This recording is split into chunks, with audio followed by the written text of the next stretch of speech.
action behind your words. You can't just always talk about it. At some point, you got to look yourself in the mirror and you got to be about it. I am going to go back to school, and you know what? You got to get your butt back in school. I am going to start the business, and you know what? You got to file with the Secretary of State. I am going to pursue the promotion, and you know what? You got to fill out, my God, the job application. You can't just talk about what you're going to do, because God can't bless what you talk about. The Bible said, my God, in Psalms, my God, 1, it said, whatsoever the man doeth shall prosper. How many doers do we have in the house of God this morning? I ain't going to sit here and just keep talking about it. I ain't going to sit here and just keep praying about it. But maybe I'm going to get busy in what it is I believe God wants to do in my life. He got up and he started working in the things that his words were saying. Right? Listen, Pastor Rick can't have another Monday where he's starting his diet over again. At some point, Red, he's got to get to work, right?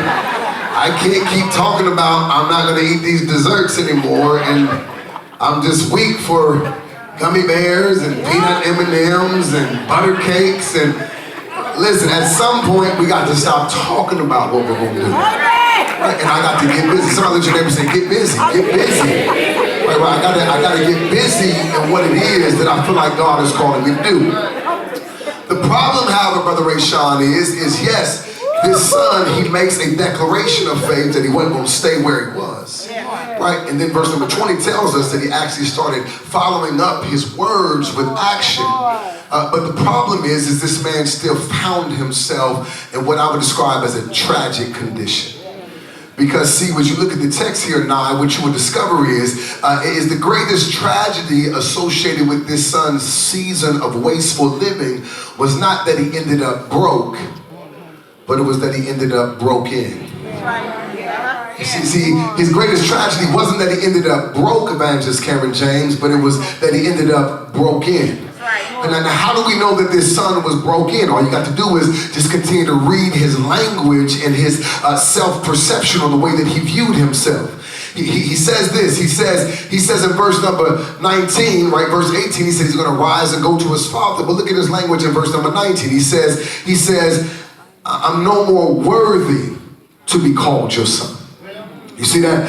He reiterates that same language in verse number 21. It said, and the son said unto him, the father, I have sinned against heaven and in thy sight, and I am no more worthy to be called your son.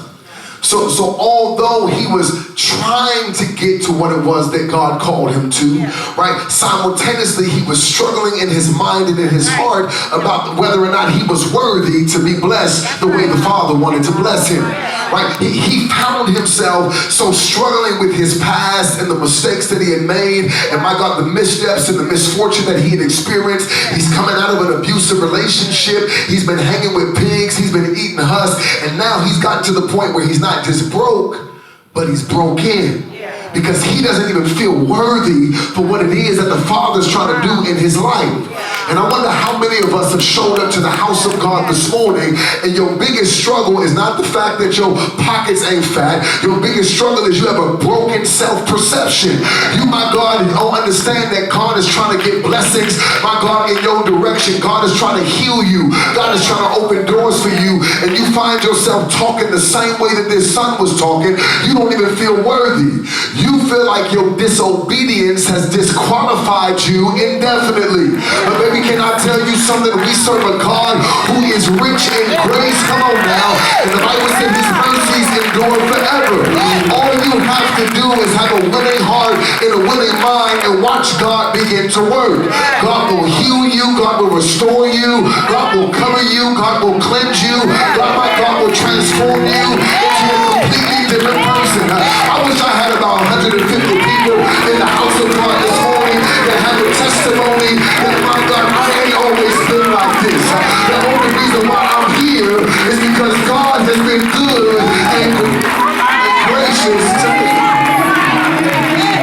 He's struggling with his sense of self-worth. But watch this now. In the midst of his struggle, he's still walking.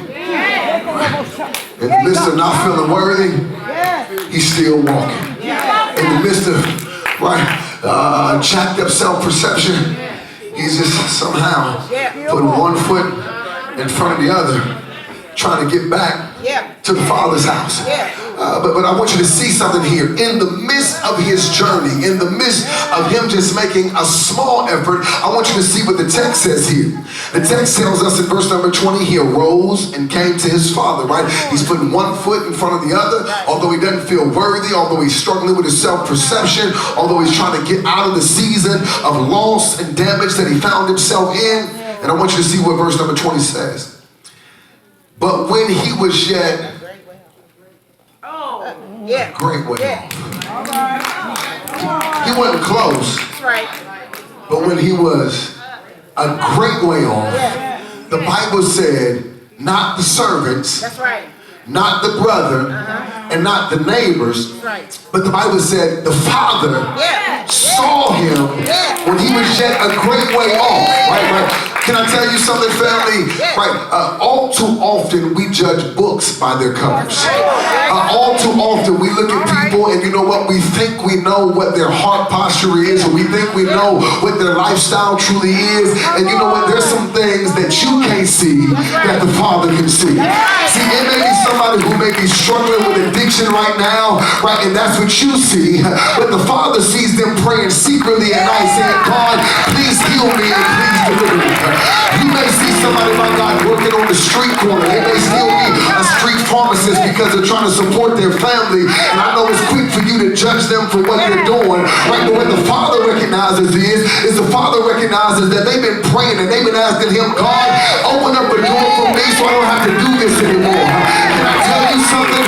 God can see some stuff in people that you can't see. God sees secret prayers. God sees secret efforts. And can I tell you something? Other people may not see what it is that you've been doing. Other people may not see your efforts. But how many realize that the King of Kings and the Lord of Lords, he sees what it is that you're doing?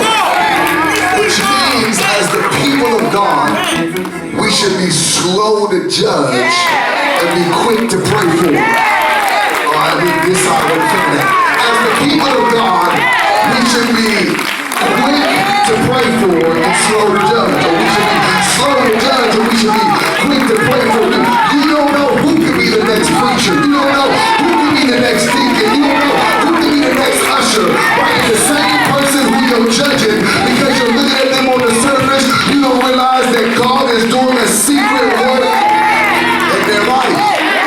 So watch this. The Bible said that when the Father sees him, it says that he has compassion on him. And Evangelist Nettles, compassion means to have a feeling of deep sympathy and sorrow for another who is stricken by misfortune, accompanied by a strong desire to alleviate their suffering. Right? The Father sees the Son trying to get back home. He sees the Son struggling to make it out of his pig pen season. He sees the Son don't look nothing like he looked when he left. Looking a mess, yet afar off. But the Father has compassion on him. But he does not stop there. What the Father's compassion compels him to do is the Bible said the Father had compassion and, watch this now, ran.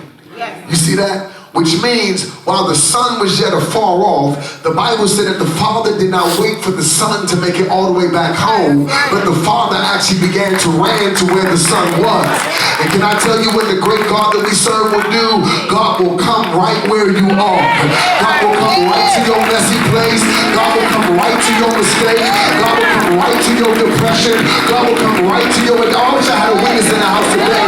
God will meet you. Come on now. My God, in that place that other people can't even see you. So the Father comes to him. Watch this now. He runs to him. And when the Father runs to him, I love this picture here because it reminds me of how I seek to deal with my very manly son, Deuce. The Bible said he ran to his son and fell on his neck and hugged him and began to kiss him. This boy who don't even feel like he's even worthy to be called a son. The Father runs to him and says, come here. Come here. he's loving on him. In other words, he's loving him out of his mess. He's loving him out of his low place. He's loving him out of his mistake. Right? He ain't judging him saying, where's all the stuff that I gave you? I can't believe that you went into that far country. I can't believe that you wasted all these goods. I can't believe you did this. I can't believe you did that. I can't believe you're still struggling with it. No. He hugged him. And he began, this is my son. I love my son. Son, I'm grateful that my son is home. I'm loving him out of his mess. Now watch this now. I want you to see it. The father is loving on him. The father is expressing great care and compassion towards the son, but the son has been through a lot. Somebody say he's been through a lot. The son's been through a lot of mess. The son's made a lot of mistakes. And although the father is loving on the son, Elder Val, the son is still struggling. The father hugs him and kisses him in verse number 20. But in verse number 21, the son still goes into his presentation and he says, Father, I have sinned against heaven and in thy sight, and I'm no more worthy to be called your son.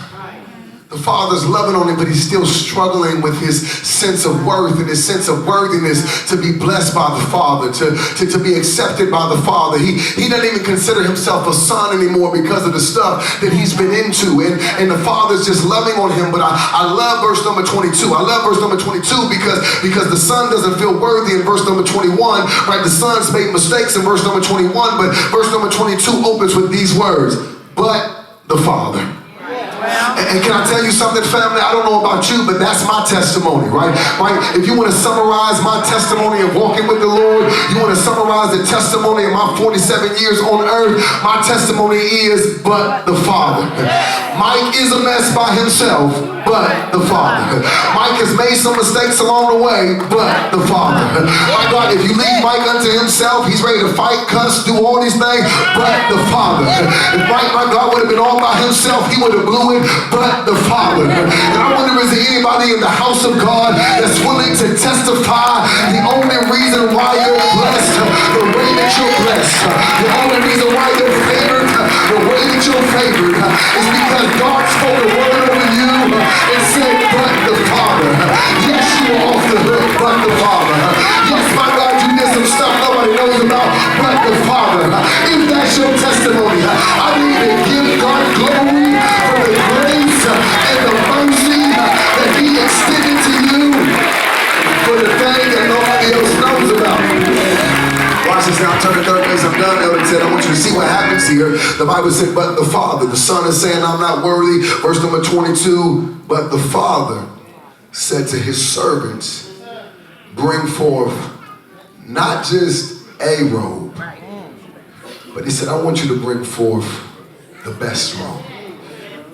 My son doesn't feel worthy. My son feels like his past is going to hold him prisoner.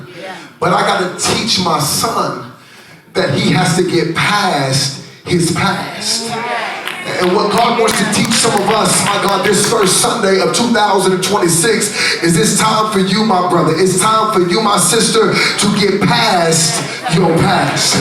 So what the Father does was that I ain't studying nothing that the Son's saying. I don't care whether or not the Son feels worthy. Brother David, the Father, watch this now, commands the servant, I want you to go get the best robe I have in the house, and I want you to begin to put this robe on my son. Now you got to understand something, family. Right? A robe was not just about clothing in biblical times, but when we look at biblical times, robes carried much more symbolism than that. It was a symbol of status. It was a symbol of identity. It was a symbol of authority, and it was a symbol of divine favor. So when this son, who's still smelling like pigs and he still got the dirt from the fields on him, when he comes up, the father hugs him and begins to kiss him, and now the father begins to put his best robe on him. What that robe symbolized is he said, I'm restoring unto you, son, your status. I'm restoring unto you, son, your identity. I'm restoring unto you, son, your authority. And I'm restoring unto you, son, divine favor upon your life. Maybe I want somebody to understand that God is about to clothe you, and God is about to cloak you, my God, with the status that he has for you. He's about to clothe you with the identity he has for you. He's about to clothe you with the authority and the divine favor that he has destined for your life. I dare somebody put a down payment on your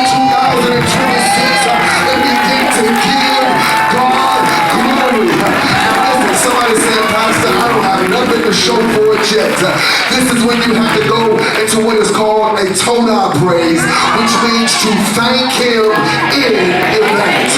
Don't wait for the blessing to show up, but give God praise right now. Don't wait for the breakthrough to happen, but give God praise right now. Don't wait for the door to open, but give God praise right now. Lift up your voice, put God on notice, put your haters on notice, put the hurt that you went through on notice, and give God praise, because you're about to step into your season of restoration. Is that you? Somebody shout, hallelujah! You have to know that God is restoring you. God is restoring you. Now I want you to see this real quick. God or the Father didn't wait for the